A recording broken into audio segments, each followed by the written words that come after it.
Hi, I am Zahava. Welcome to Sex Magic to Heal Racism.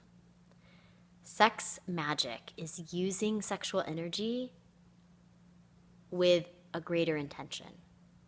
So when I focus on something that's important to me, like healing racism, and then I get my breath flowing and my blood going and my juices going and my heart opening, and I feel really good about being alive and being me, then the thing that I'm focusing on gets stronger.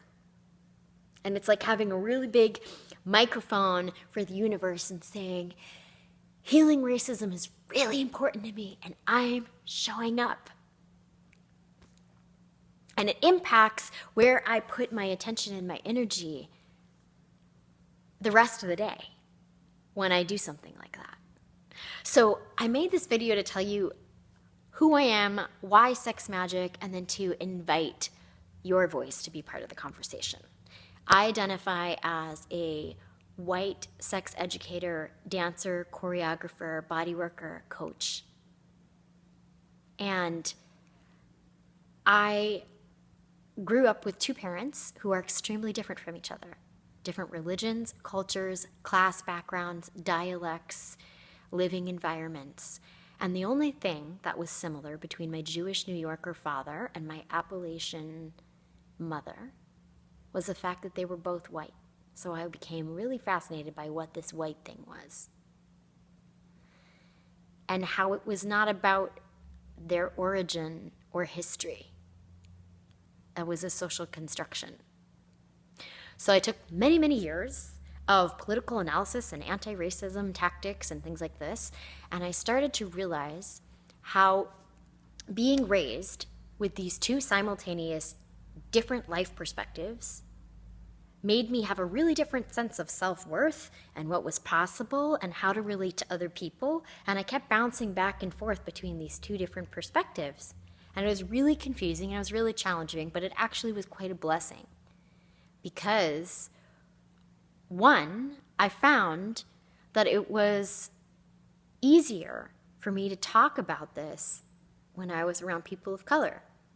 There was more language and more awareness for being in multiple realities at the same time than there had been for me talking about this in white communities where they could go to work, go to school, go home, watch the news, and seemingly be participating in one version of reality through all of that. They didn't have to kind of shape-shift the way people of color do, or the way you might if you go to another country and you're in a different reality. So I developed an appetite for, an appreciation for the amount of self-awareness and understanding about who we are as a whole humanity that occurs when I was building relationship with people who had a very different life experience.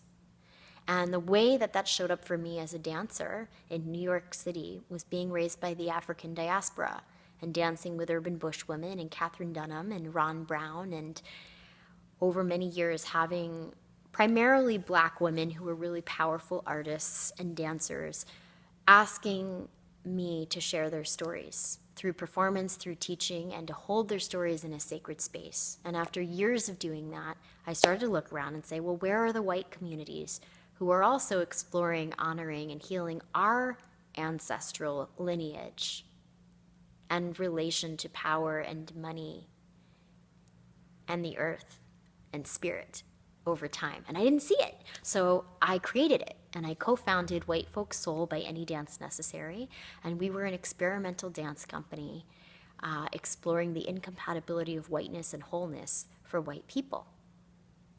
And that started a really amazing part of my life where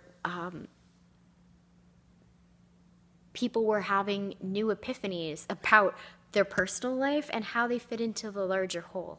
And so right now I look around me in the time of Ferguson, and I think we need a diversity of tactics. We need to get involved, and rather than just feeling overwhelmed by the need for justice, this is a time for us to use our resources and the things that we're good at and that we know about are powerful to create healing right now. So I look around as someone in the sexuality field, and I remember that Tantra originally was created during the Indian caste system as a way of transgressing social norms about who had power, who was respected, and who was worth pleasuring. And I look now and I say, okay, in this day and age, we're looking at Black Lives Matter. So how can we use sex magic? Why sex magic, right?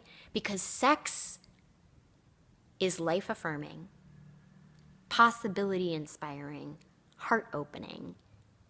It has the capacity to teach us about consent and clear communication.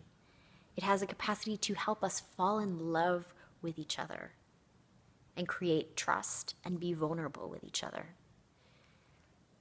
And these are all skills that we can use for anything we want, including healing racism.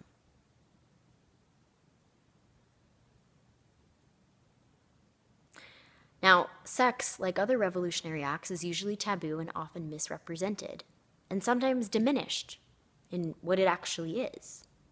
But it is a profound way to align what is most important to us, our emotions, our body, and our vitality in a way that can get us back online. Let me tell you, the night of the Ferguson verdict, I was such a mess.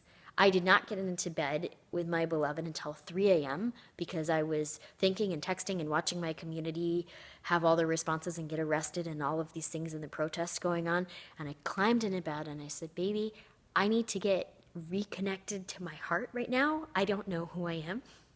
I need to reconnect to the gift of being alive right now because I feel overwhelmed. Can you be with me? Can you bring me back into the connection of my heart, my creativity, my power? And we had sex magic.